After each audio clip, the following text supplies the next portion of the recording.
বুঝলেন না তোদের ভাও ভাও খয়রাতি খাই বেড়াচ্ছি কয় কয় কারণ ভাও খয়রাতি খাই প্রচুর খাওয়া শুক্রবার হইলে যে জায়গায় হোক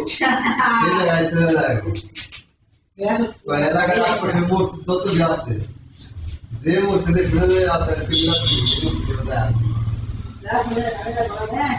আমাদের বাড়ির পাশে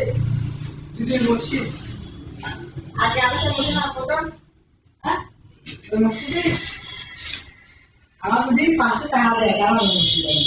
ওই জানো অনেক কইলো সবাই না বেশি দেওয়া পারি না তাই না টুকরো আমি আমার পরে কাম করতে শুরু করে না দেখা ওই মিলাদ খান দিকে বাড়ি বসে থাকে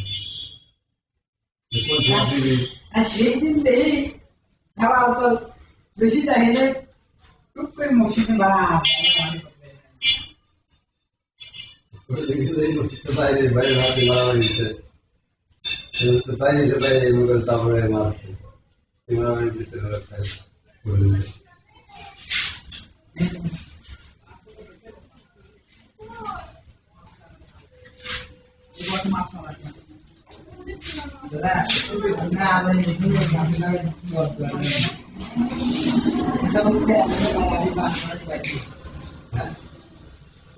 কি নাতি এমন কে আমরা আপনার খয়রাতি খাই আপনি হয়তো কইলেন কি আছে আমরা তো কইলেন শুক্রবার আমার নাতি যায় মসজিদে মিলাদ দেয় এই জন্য বাড়ি খায় হ্যাঁ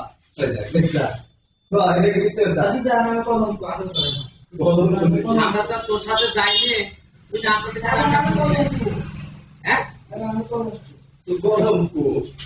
দাদার ওই কলঙ্ক না আমরা তোর সাথে যাই না কি দেখছি খালি দোস্তি একবার খাইছি দুইবার তো খাইছি না এটা আল্লাহকে আপনি